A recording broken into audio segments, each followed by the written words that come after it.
Okay, good afternoon. I'm Danny Jenkins here, CEO of ThreatLocker. I'm joined here with Bruce McCauley, CEO and co-founder of Galactic Advisors. We're here today to talk about 3 easy steps you can use to package and sell security to your new and existing clients. So first of all, I'll turn over to you, Bruce, to introduce yourself. And thank you for joining us. All right. Hey, everyone. I'm Bruce McCauley, and I know a lot of you guys already know me, but just a little bit of my background. I grew a MSP up to $8.5 million, and I sold that in January. And, I've been through the growing pains. Like, I've been through the valley of death, that period between 2 million and 5 million, and decided that it was time to make a change. So what I ended up doing is, you see, at my MSP, we're recovering hospitals from ransomware. And we found that even if we told them exactly the steps that an attacker would take to get in, they'd still end up getting hacked. And so I decided that I needed to change my path, and I set a goal to protect over 1 million people. And so after selling my MSP, I started Galactic, and we're focused on providing third-party audits for MSPs. All right, Danny. So you want to start by talking just a little bit about what we're seeing out there, or do you want to spend a little bit of time introducing yourself as well? Yeah, just for those, I know a lot of people here already know me, but just a quick overview of my background. I don't come from the managed service provider background. I come from the corporate IT background, and securing corporate IT has always been a little bit different to securing small business, in that generally there's more budgets, there's more controls, and there's internal IT, which has a little bit more power than an external. And over the last few years, I've dealt with a lot of ransomware attacks. I've also dealt with a lot of hardening of environments. And 4 years ago, we founded ThreatLocker with the sole intention of bringing those corporate IT tools that are used to the mid-market and the MSP market. And that's why we're here today, to really show you how you can bring enterprise security tools into the MSP world. All right, great. So, Danny's talking about ransomware, and as all of you already know, I mean, the reason that we're on the call today and the reason that everybody's working on hardening their tools, improving their security stacks and all this other stuff is because, we're seeing an increase in ransomware. And according to cyber insurance provider Beasley Insurance, earlier this year, there's been a 37% increase in ransomware attacks, and that's payouts. That's money that they're, paying for ransomware to be either remediated or for somebody to actually pay the ransom. And along with that, 25% of those are focused directly on MSPs. So that means MSPs are in the spotlight / in the crosshairs right now. What do you think about that, Danny? Are you guys seeing those same types of numbers? Yeah, and I think that number is about right for the last year. Unfortunately, it's much steeper for the last 3 months. So, we're in a kind of crazy world at the moment, and whenever the economy fails, and we have fast change to the way we work, it makes us more vulnerable, but also it means there's more bad actors out there. There's more people who are essentially unemployed that now have to find other ways to become and earn money. And quite often they turn to bad decisions. And in the last 3 months, we've seen a much steeper increase, and not only an increase on attacks, but an increase on the value of the attacks. So I remember back in 2014, I was asked to consult on a recovery for an insurance company. They'd been ransomwared, and they had all of their servers, their claims databases, their exchange databases, every PC, backups, everything gone. They paid $22,000 to get the data back, and the key didn't work or was very ineffective at working. And they asked me to come in and help. But that was $22,000 for an insurance company. Last week, we saw Garmin pay, or maybe pay, so $10 million to get their data back. And if we go back even over the last year, we've seen counties and local government pay $1 million a pop just to get their data back. So the cost of that ransomware is going up, as well as the actual frequency of the attacks as well. And like I said, MSPs are a much easier target because you can hit a small business and get big business rewards. And what we're seeing when we go through and we analyze MSPs, I mean, over the last 30 days, we went through over 100 networks. And what we're finding is that some of the tools that they have in place aren't really doing what they expect them to be doing. And also we're finding kind of gaps in their security stacks. And these are folks, I mean, these are folks like you guys on the call. These are folks that take security seriously. I mean, this kind of like that whole concept of, you know, I'm the best driver in the world. Everybody thinks, I mean, if I don't know if you've ever seen that article, Danny, where they're talking about how everybody thinks they're the best driver in the world. Yeah. So I think that MSPs have the same thing. They all think that they're more secure than everybody else, and they're more secure than their peers.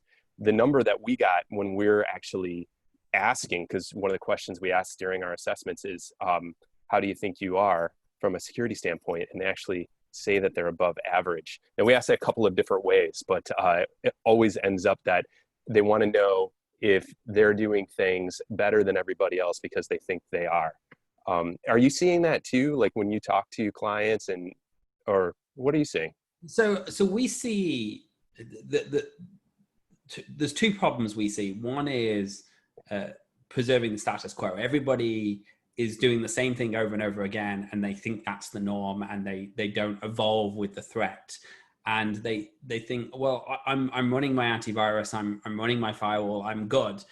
So we see a lot of comfort in what we've done has lasted this long. And the other thing we see is like you said, people, they want to believe, because look, I go to bed every night and I don't sleep very much because I don't think we're secure enough. And I'm saying that as the CEO of a security company, and everything goes over my mind.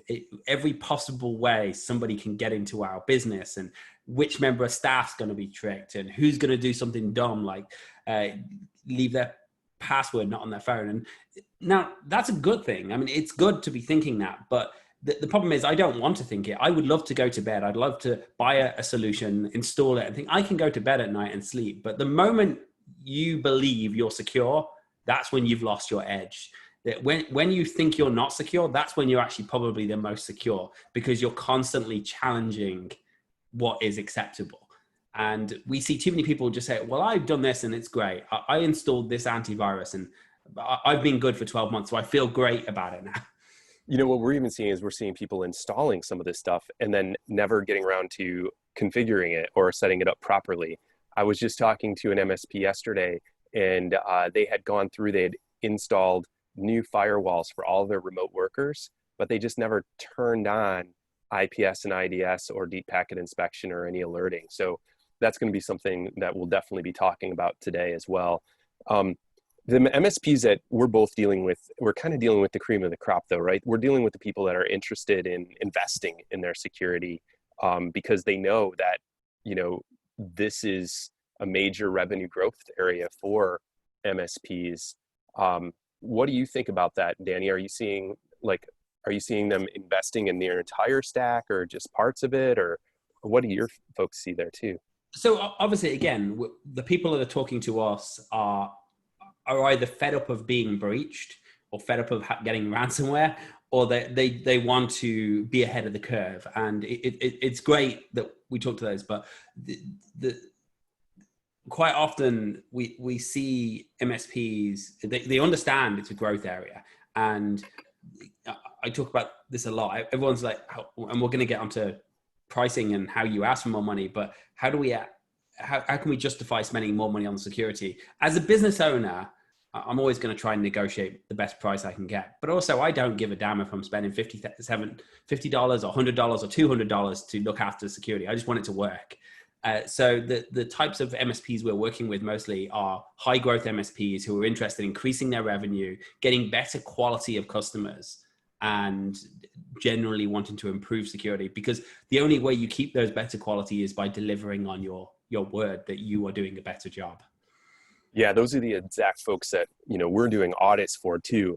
And one of the things that I notice, and just something for everybody on the call to think about, when you're out there and you're running something for your clients, make sure you're running it on your own networks as well.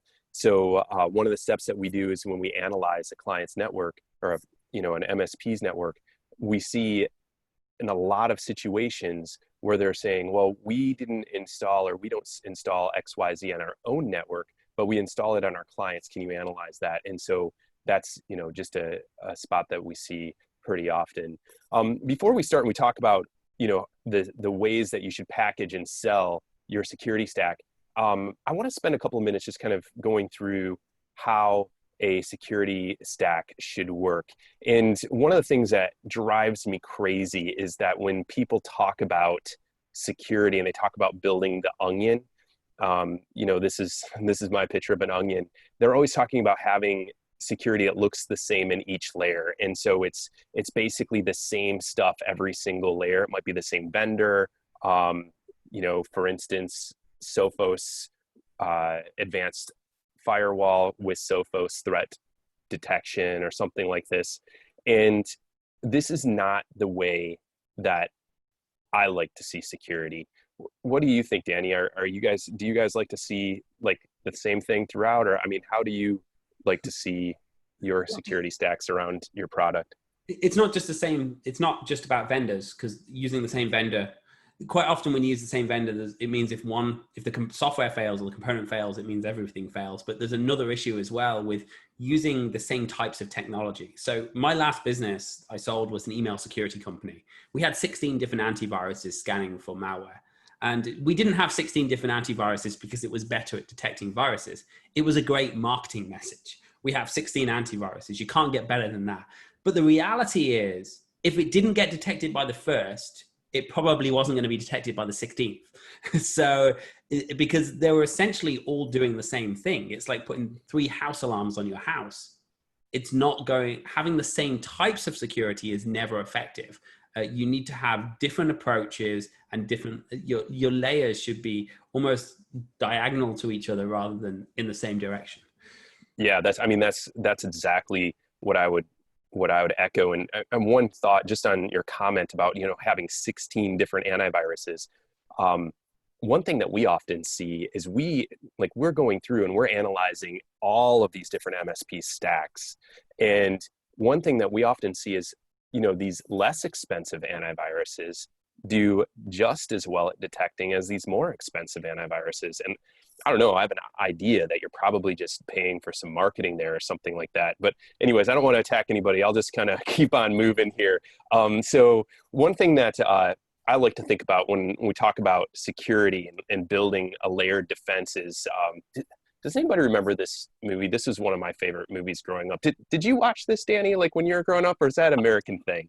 I don't think it's an American thing. And I'm sure I probably watched it, but I just do not remember it. Oh my gosh. So the premise obviously is you got Indiana Jones, and he is this superhero. And he goes through all these different challenges. And one of the challenges is spikes from the floor. And when I think of this onion idea, like having multiple layers that look all the same, it would be like making a security stack like this. You would start with spikes in the floor, and then the next layer of defense that Indiana would have to get through would be like spikes from the floor. And the next one would be spikes from the floor. And then finally, spikes from the floor. This wouldn't be a very exciting movie, Danny. No matter, you definitely wouldn't remember it if this was the case. And that's what we're seeing a lot of the time when it comes to these different environments. There's another movie, Danny, that you might also remember. This is I think it's number 4. If you go and you look at this particular movie and you think about Indiana in The Last Crusade, what you find is that he has to have clues in order to make it through, because he has all these crazy riddles, and every layer is completely different, and every step that he has to take to make it through is really crazy difficult.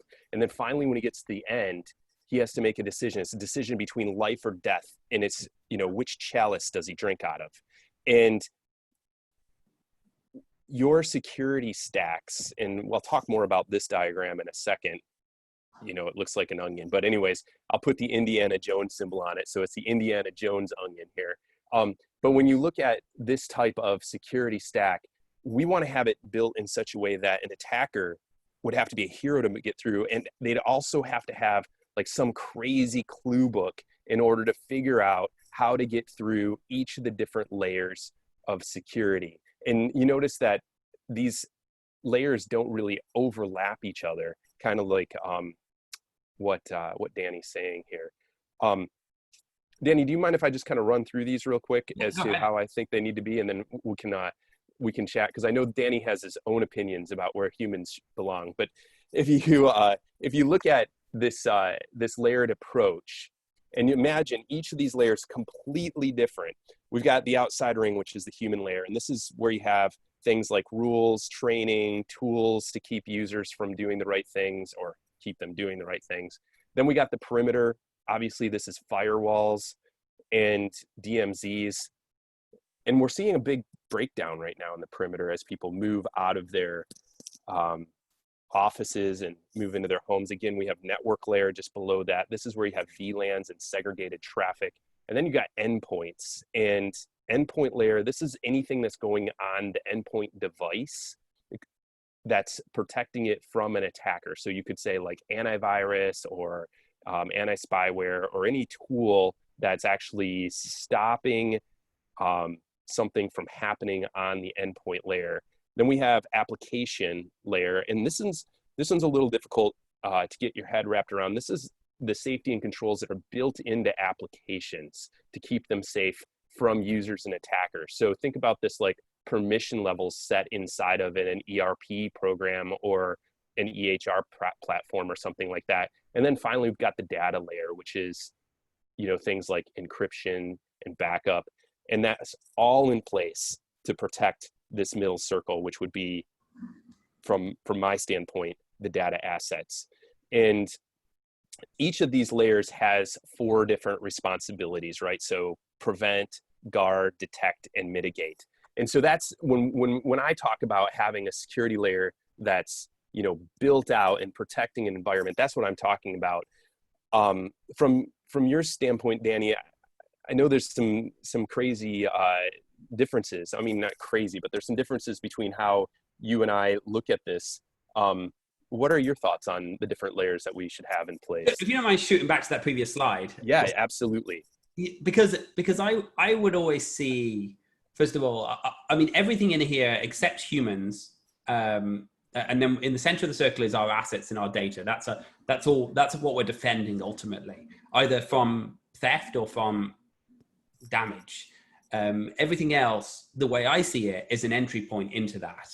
And whatever entry point we take, whether it's the endpoint or the perimeter or on the network or through the application, that each one has, I would almost call it like a triangle of defenses against it. So when you defend your perimeter, and the perimeter is my favorite area, because back in the 90s or the 80s, I guess, technically, firewalls became standard practice. So we said, we're going to add firewalls onto our perimeter. And unlike the endpoint, when we started defending perimeters, we started defending them with controls, not detection, but with controls. Do we need port 25 open? Yes or no. Do we need port 443 or port 80 open? Yes or no. And we would open ports based on business need. And whether we're in a data center or in an office, we would have an office would say only this traffic comes in, outbound traffic initiated, but we would essentially put controls in place. And we need to keep those controls as tight as we can. And the amount of times I talk to an MSP and I ask them, do they block their servers accessing the internet? And they say, why would you do that? Well, when someone's on your server trying to download ransomware, you'll understand why. But the control element, the next element, or part of the triangle inside the entry point of, in this case, we're talking about the perimeter, is the human element. So I wouldn't consider human a layer. I would consider it a element of each layer. So as an individual, whether you're an IT manager or somebody working on the front desk, you pose a risk to your company's infrastructure. And in the security world, we want to reduce that risk. We can't mitigate it completely. We can't remove it, because without firing all our staff. So what we want to do is we want to reduce it. And the way to reduce that risk is through training. Now, far too often we think about training, phishing training, which is very important, and training users not to go to websites they shouldn't be, and not to look at pornography on their company equipment and all things like that. But also this is important for the IT teams as well. You need to make sure your team understand it's not okay to open port 389 on the firewall. It's not okay to leave all outbound traffic when it's not necessary. So making sure your engineers are up to spec with not what was the norm in 2005, but what is the norm, or a little bit more secure than the norm. We should be going forward, teaching the humans who will configure this, who manage this, what is right and what is wrong. And if we go down to the endpoint, it's a very similar situation. Now, the endpoint took a slightly different turn, and this is why for the last 20 years we've been chasing our tail on malware. The way we approached endpoint detection was not a control way, but instead to detect threats. And in that case, and we have the detection at the perimeter too. I know I jumped ahead there because we have our IDS, our IPS, our antivirus on our firewalls. But at the endpoint, we took that detection side of the triangle, and we made it strong. We made it stronger. We made it stronger, and we kept trying to make it better at detection. And we started off with antivirus, and then next gen antivirus, and then EDR and threat hunting. And while these are great tools for detecting threats at the endpoint, we focus too much effort on detection. And what especially small businesses did was miss the control and the human elements at the endpoint. So just like the firewall, you need to have controls. So instead of just looking for threats or bad software, you should block software that's not permitted. And of course, I would say that because I'm the CEO of ThreatLocker, and that's what we do. But the reality is, if you run an executable on your computer, whether it's virus.exe or TeamViewer, that program can access all of your files. You don't have to be an administrator. So if you can limit people from running things, put controls in place, not just people, but the system from running things that aren't permitted, it means it doesn't matter if the detection works or succeeds in detection. It means it can't run. And then likewise, controlling what applications can do, making sure you put controls on your endpoint, whether they're network level controls, controls to the registry, controls of what applications can run and what applications can access, is just as important as, well, I would argue is more important than the detection, but equally just as important. And then again, the human layer. And we see that at every layer of the network. And sometimes the human is not the user, but the IT staff. But the application, again, you take Salesforce, you take the CRM, make sure you've put controls in place so the tech team or the sales team can't see everyone's contact. Because if they can't see everyone's contact and they go rogue or they get compromised, the amount of damage is limited to them. Make sure that you have password controls to make sure, tell the users, train the users, use a 14-digit or 14 character long password, but also put a control in place to enforce it. And the same applies if you can add detection into your applications, if you can add SQL injection, and that might be done at the perimeter, add those detections. So all of these layers essentially, in my mind, comprised of 3 layers: human, detection, and control. And every single one of them is important. And the endpoint, from where I stand, is the most important entry point we have right now, because it's with the perimeters almost weakened and disappeared with this whole working from home thing. So one of the things that, I was talking about earlier is we are going through and we are recovering hospitals from ransomware. I'm just going to kind of share a story of how you end up going from having everything in place and correctly deployed to having a situation where you end up with ransomware. And basically the way this happens, and we've all seen it, is layers get skipped, and basically something gets not set up, not installed, or some way either not implemented. I call it over troubleshoot, like when somebody goes in and turns off all the rules on a firewall, or they just don't maintain the layer. And so what I'm going to do is I'm just going to spend a little bit of time going through and talking about how that ends up creating and a ransomware event, and specifically one of the hospitals that we recovered a couple of years ago. Before I go into that story though, was this game a big deal in England? Yeah, so I know what Pac-Man is. Okay, all right. Well, I was just making sure. Do you remember it? No, so, I remember the so Commodore 64, and I think it was one of the games on there. one of the things that I like to think about when I think about data protection is I like to think about Pac-Man, because one of the things about Pac-Man is the backups is on the same playing field as the virus in real life, and in Pac-Man it's the same situation. And so we have this situation where we're trying to protect the data, and one of the things we use to protect the data is backups, and it's on the same, usually it's on the same exact network as everything else. And so I just wanted to mention this because I think that's really important to understand, that if the ghost is able to get to Pac-Man, and you think of your game, you think of your network the same way as Pac-Man. I mean, I don't know if you remember this, Danny, but every time you play Pac-Man, like the ghosts win. At some point they kill you, and you have 3 lives, just like most of our data has 3 lives, right? So we have our original best set of data, we have our on-site quick backup restore capability, and then finally we have our off-site cloud backup or something along those lines. And all of those different data sets are usually on the same network when we go and we audit MSPs. And so I'm going to talk a little bit about ransomware, and that was just important for this discussion because I think that there's a number of steps that could have happened to protect this environment that didn't really work out. And so for those of you on the call, I don't know how this works. I think you can just message us, but have you ever dealt with ransomware? Like if you have, just in the chat area, just respond with, yeah, I've cleaned up ransomware. And I think we can actually see your responses here. Yeah, I'm starting to see people pour in with, yes, they've cleaned up ransomware. A couple people that haven't done it before.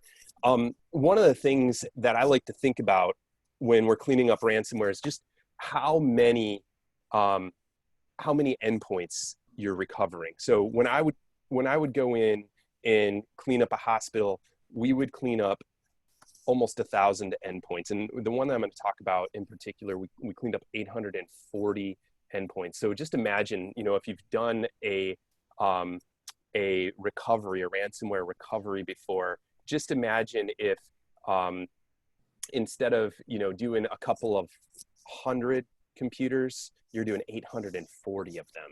And so you can imagine these ransomware cleanup events, they took a really long time, and they're a tremendous amount of effort. And one of the things that we would do is we'd actually go in and we'd do a forensic evaluation, and the insurance company would pay for us to do this. And we'd actually go back through and prove to them whether or not the attacker was able to get data out of the network, because that was one of the things they're very interested in, obviously, because of what a breach would look like versus just having a ransomware event inside of the environment. So one of the things that happened in this one particular hospital is the first step in was the attacker phished a user, and they phished somebody in billing. So this is somebody that's, they're responsible for communicating with a lot of people. They're sending out a lot of email and stuff like this, and they phished a user, and they got onto the machine with remote control, and they were able to install a little tool. It was called virus.exe. I mean, it's actually called virus.exe, and they started it running, and virus.exe just did one thing, and that was used up all the CPU time on the computer. So it just ground the computer to a complete halt. And so you can imagine what that user did. They restarted the computer maybe a couple of times, and they finally called IT. And so they contact IT. IT comes running down, and they don't have remote control tools in a lot of these facilities. And so they come down and they log into the computer, and they log in with their administrative credentials, so domain admin credentials. And all of a sudden, the attacker now has the credentials for the entire network. And one of the things that happened next was they stopped the virus.exe, they deleted it from the machine, they ran an antivirus scan tool like a Stinger or something like that, just to kind of like give you some idea of what they're actually running. And then they called it done.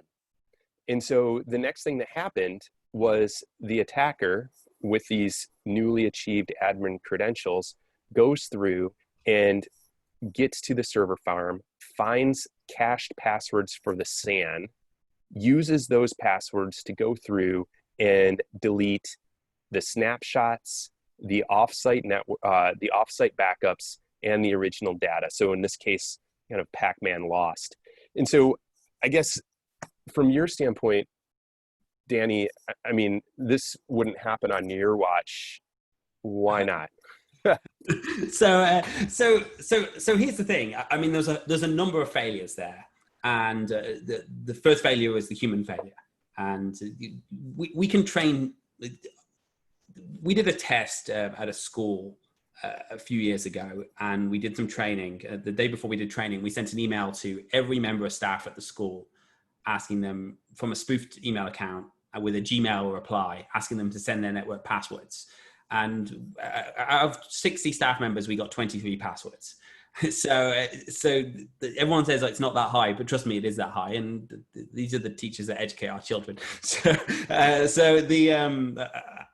But a year later, we did some training and we beat up on them and we humiliated them. We did everything we could to try and make them understand. A year later, we did training again. The day before the training, you would have thought they would have learned their lesson. We sent an email from another spoofed email address. This time a little bit closer. We registered a similar domain, swapped out some characters, and we asked for their social security numbers for the new payroll software. We got 7. So we went from 23 to 7, which was a good improvement. So there was obviously a human failure. And I know in healthcare that they're pretty aggressive at human and policies, but it's still never going to be enough.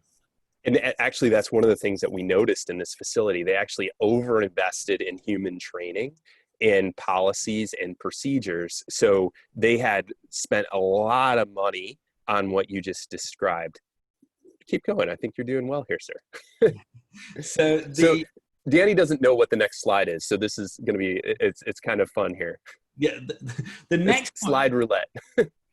The next point is they relied on detection. So I'm assuming they had a perimeter security in place that scanned for viruses. They had an endpoint detection in place, that they had an antivirus, because I haven't met anyone that doesn't run an antivirus yet, but they relied on that detection happening.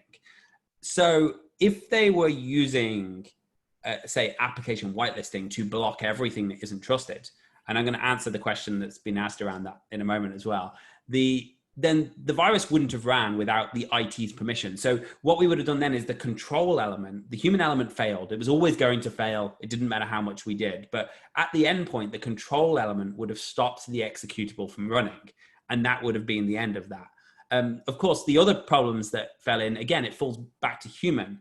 Somebody logged onto that PC with a domain admin password, which meant you've got an environment with 840 machines that controls sensitive data, that is valuable data. Even if you can't install a keylogger, somebody could have plugged something in between the keyboard and taken that domain admin password. When you're talking about a public environment like that, so that never should have happened. You never should have logged on to an end user's computer that's having issues, an end user's computer full stop, with a domain admin password that can now take out our entire assets. And then we'll go into the backup obviously clearly wasn't offline issues, and which I don't believe backup is cybersecurity. So Bruce may disagree with this. Backup is not cybersecurity. Guess what doesn't get 3 lives? Your data gets 3 lives for recovery.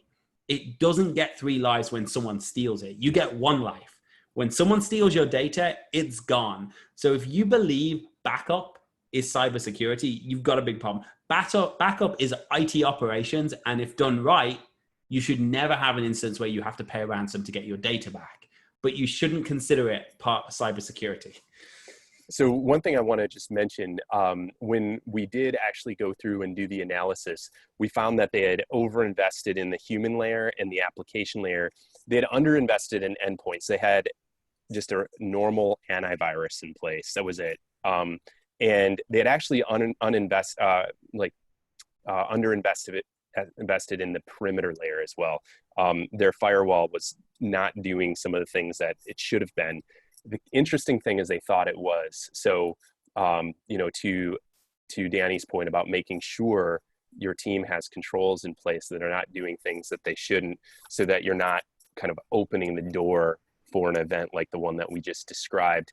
And so we've covered all of the steps that need to be in a security package. Let's go through and really dig into how to package and sell this security. So we're going to cover three things today. We're just going to go through and we're going to cover a value proposition that sets you apart. We're going to talk a little bit about overcoming objections of clients, because, you know, when you go to them and ask for more money, it's been my experience, like when I was running my MSP, that they get kind of a little pissed.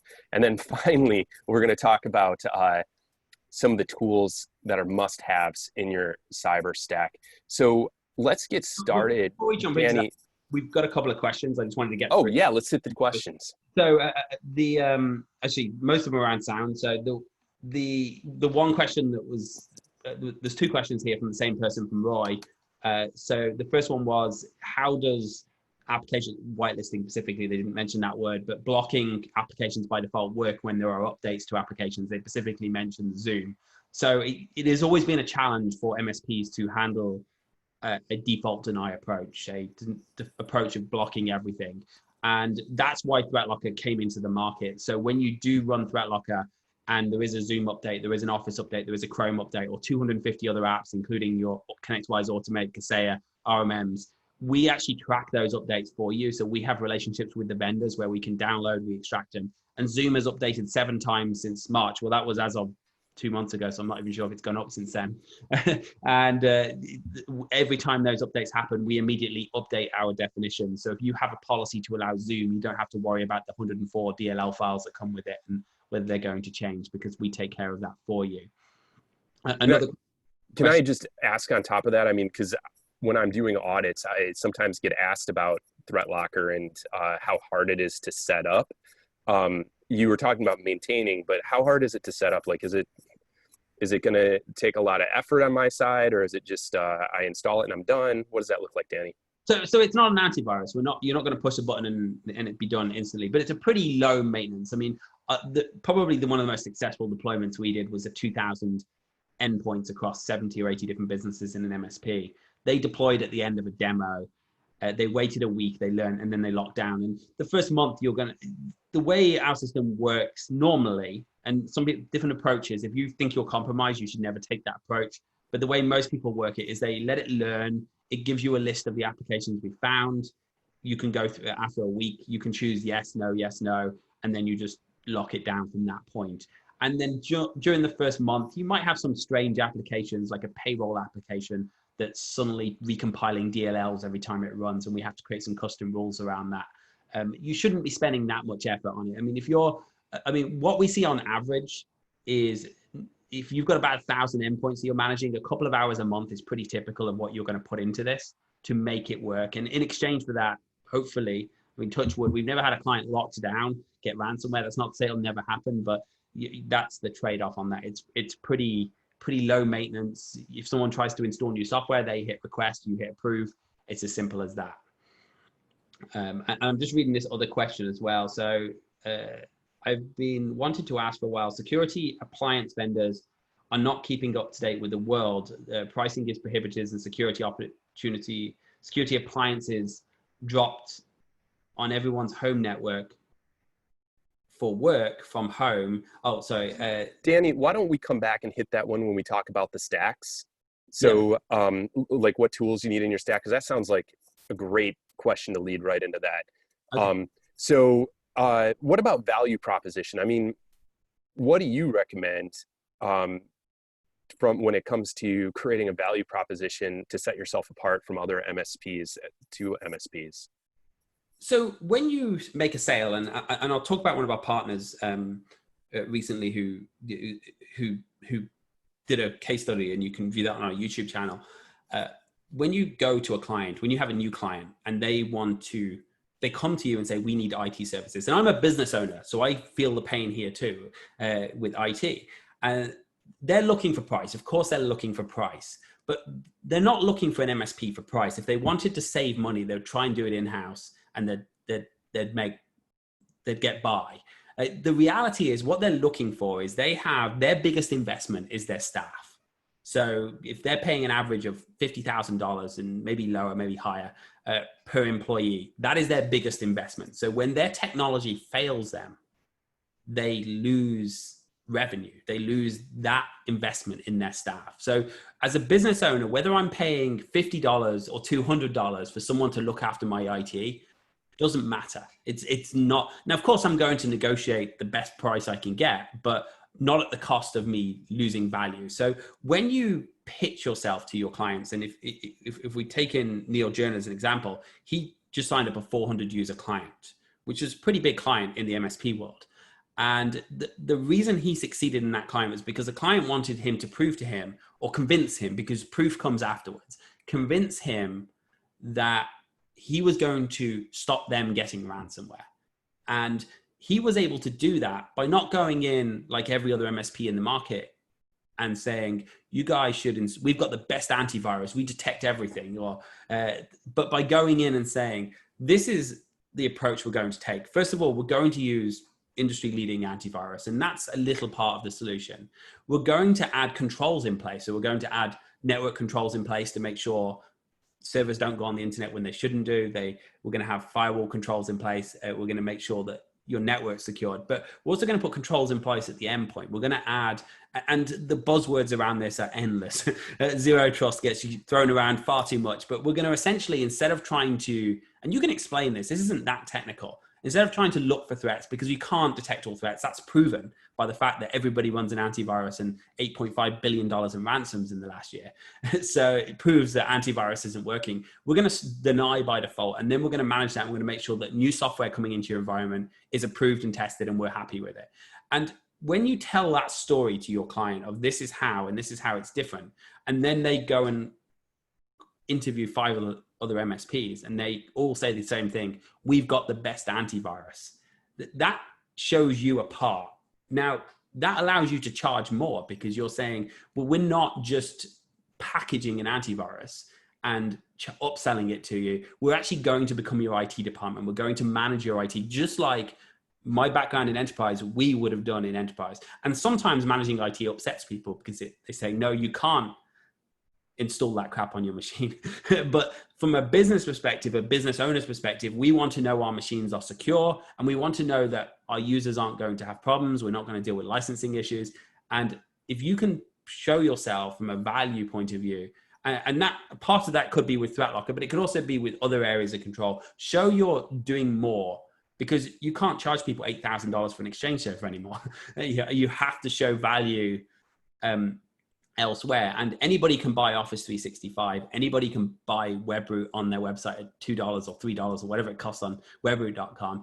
But show them, yes, we're including these standard things that are normal, but we're also adding these enterprise tools, and we're managing them as well. We're putting something behind them that you can't get in-house and you can't do in-house, because guess what? A small business owner can't set up application whitelisting. We make it easy, but it's IT easy, not small business owner easy. Yeah, when I was running my MSP, one of the things that I used to do to set myself apart is when I'd go into an environment and I'd explain to them how the security was protecting them, I'd do it in a way that they understood, and it would give me expert status while I was talking to them. And I think that's what I'm hearing, Danny, is basically the way that you differentiate yourself is not explaining every single little detail of how the security stack works, but explaining why it's going to protect them, and that being able to explain the why parts and being able to do it at such a way that they understand gives you expert status.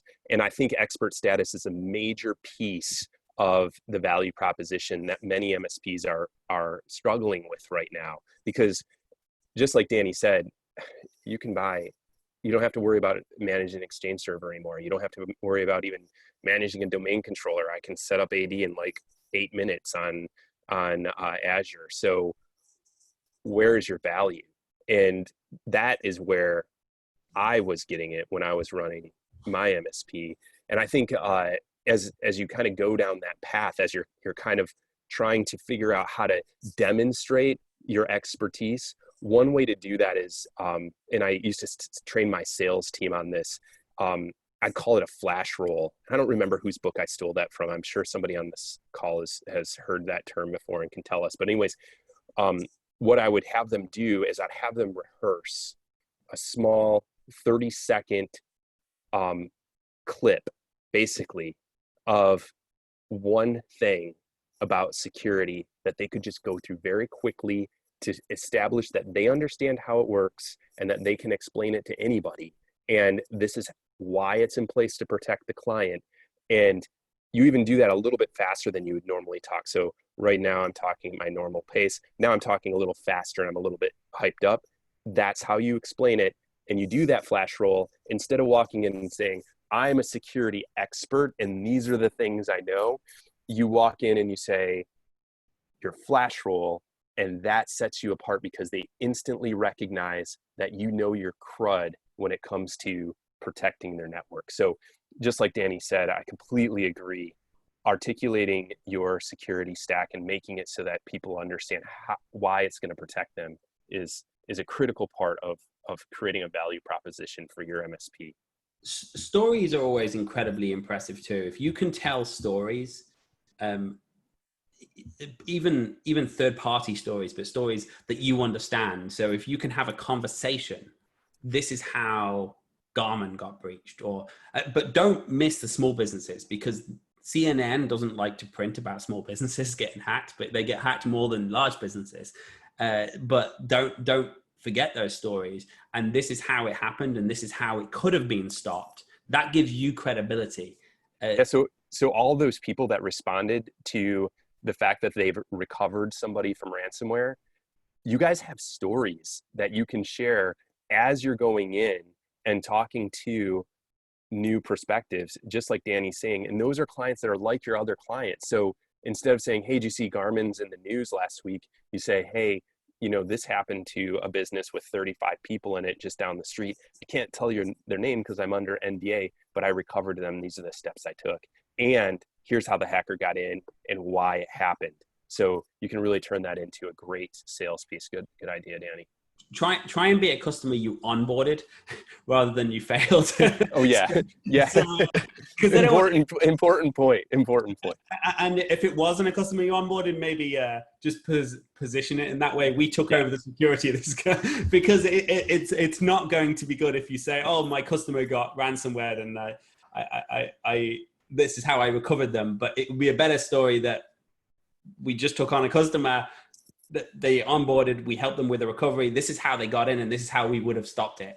And I'm assuming that that's what all of those people that said yes, that they cleaned up ransomware are saying, because I mean, in our experience, like running our MSP, once they were clients and we got the security stack in place, we didn't have, you didn't end up with ransomware.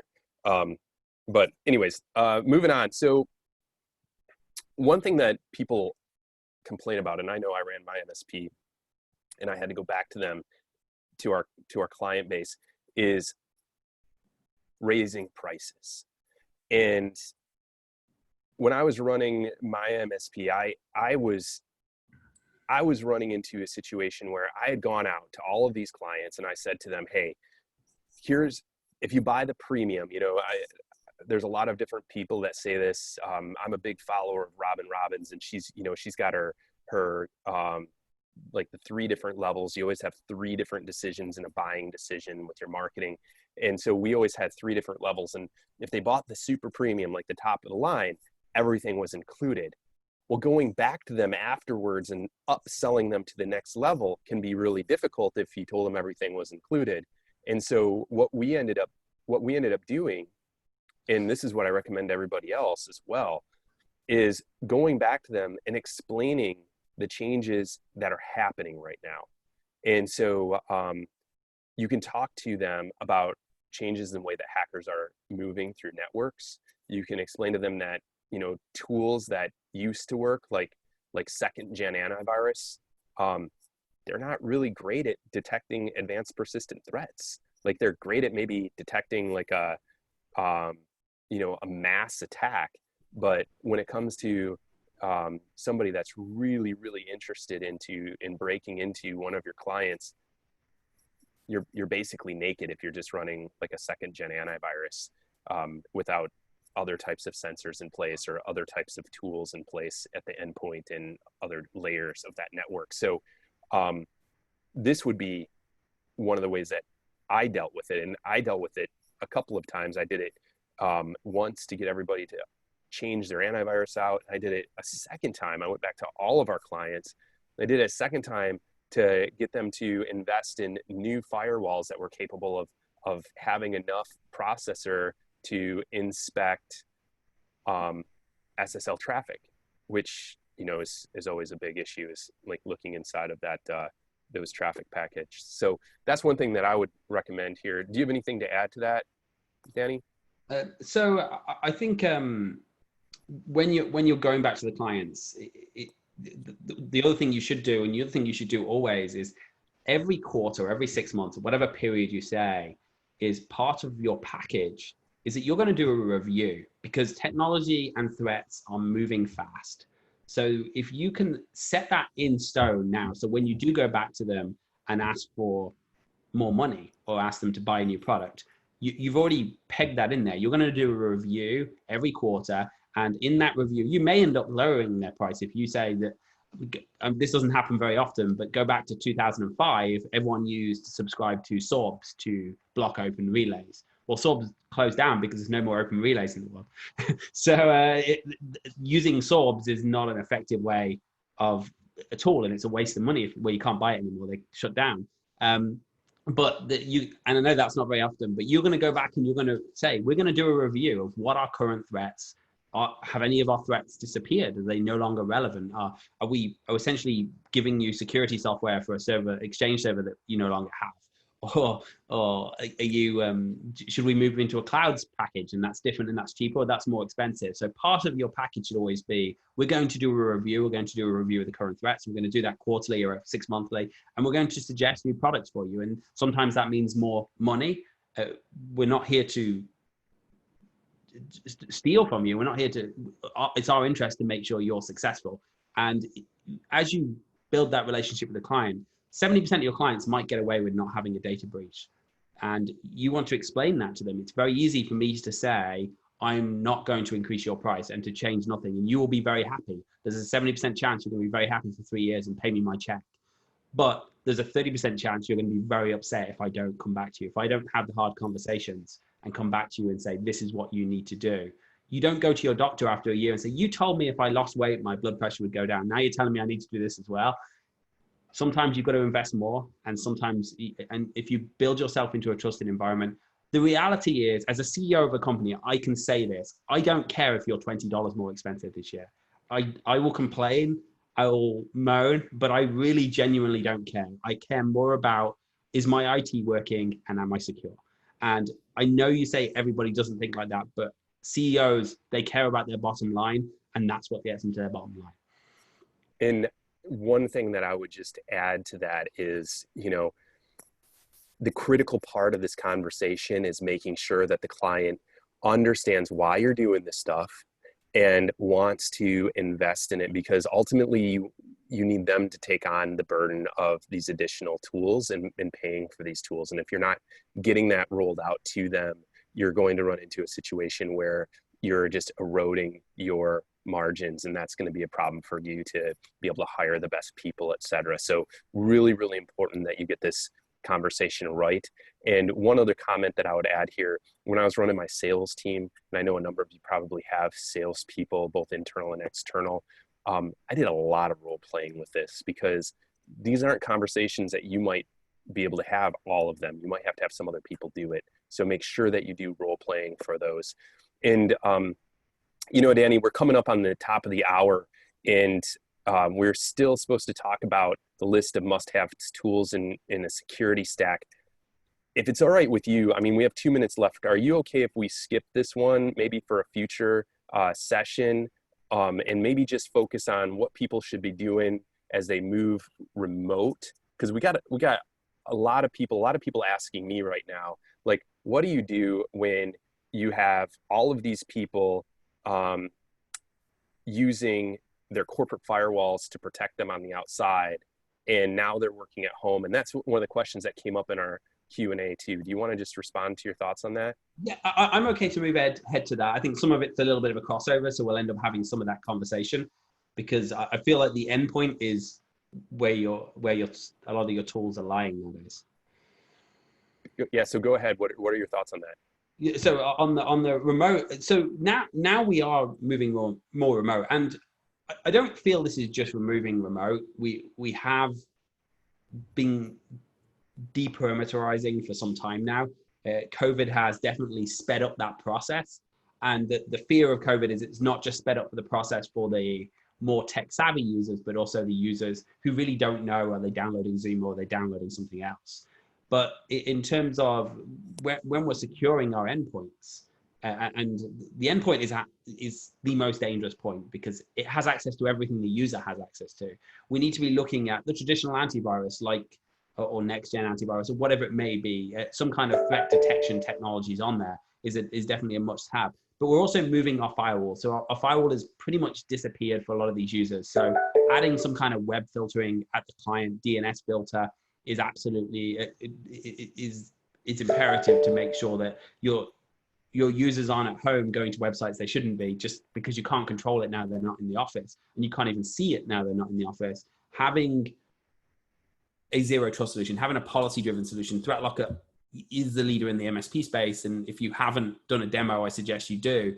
But it's really important to control what's running, because Bruce, you mentioned that virus.exe. It wasn't detected by the antivirus, which is just funny that it was called virus.exe. But we see this all the time, but it's not just malware. We've seen people use TrueCrypt or TeamViewer, and very commonly we see, especially with more people working at home, emails going out to people saying, I need to connect to your machine to do an update now you're working from home. Click on this TeamViewer link, and it's coming from the MSP or from a very similar address. They click on this TeamViewer link, and now TeamViewer is running. So if you have an application whitelisting solution to block any untrusted software, TeamViewer won't be able to run. And then if you combine that with what we refer to as ring fencing to control what software can do, you can say, okay, I've got Office is allowed to run, but it's not allowed to talk to PowerShell, or PowerShell is allowed to run, but it's not allowed out to the internet, except maybe to my RMM and Office 365. And it can't, Angry Birds can run, but it can't access my file system, or even PowerShell can't access my file system. If you put these controls in place, it means when people try and weaponize those tools against you, or they send your client a Screen Connect link, but it can't connect back to your server, it's going to harden your environment. And I feel it's really important in the remote environment, and then making sure you have your personal firewalls enabled on those computers. If you don't know this already, ThreatLocker has a component being added to our product where you can actually manage those personal firewalls from the central location. We already have the outbound where you can stop applications going out to the internet, but we also have the inbound coming where you can control what can connect to your agents, what can connect to your servers, and even tie it back to other clients. So if they have dynamic IP addresses, it moves. But having all of these layers, and I'm sure I'm missing something. I know the human training on the endpoint is imperative right now in a remote working environment. You know what your thoughts are, Bruce? Well, I'm just gonna take a second and just say, hey guys, if you're trying to figure out what should be in your security stack and you're really interested in getting it right, then reach out to us. We're doing free assessments, www.galacticscan.com/stack. And rather than we're a little bit over on time. So rather than going through and trying to explain all of the different pieces, go ahead, go to this link, and we'll go through and we'll do a quick analysis for you. And you're probably wondering, what's the catch? There is no catch. We're looking to help 1 million people secure their networks. And I was an MSP just like you guys. I know how hard this stuff is to get right. And we're happy to come in, take a look, and show you how attackers can and will get past your systems. So if you're interested in that, just go to www.galacticscan.com and go ahead and get that set. And I'll post that in the chat as well. I just got asked that. I just did that already. Oh, perfect. Okay, great. And I've so it should be in the chat there. If everyone should be able to see that. And I've also put, if anyone does want to see ThreatLocker, I dropped that link into the chat, so you can actually book a demo with one of our engineers. If you already use ThreatLocker, you know our engineers don't just walk you through at the beginning, but they stay on with you to make sure you're successful, and make sure, Bruce mentioned at the beginning of this call, where people buying technology and not turning it on. We're not immune to that either. If people buy our technology, we're happy to take a check, but we want to make sure you've got it turned on.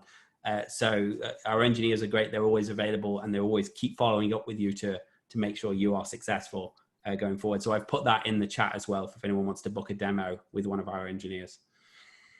Great, everyone. Well, Danny, thanks for having me here today. I really appreciate it. And we will, I guess you guys have a next call coming up with the folks at JetBlue, I think. Yeah, so we have one coming up. I'm not sure when that is. Soon.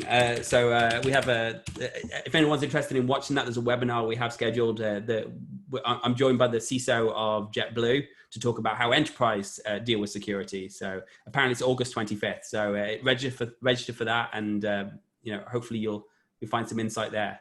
Great, and we'll send out a link to that offer to do the scan as well, and that demo link that'll be coming in your email along with the recording to today's session. So great. Okay, thank you guys. Thanks everyone.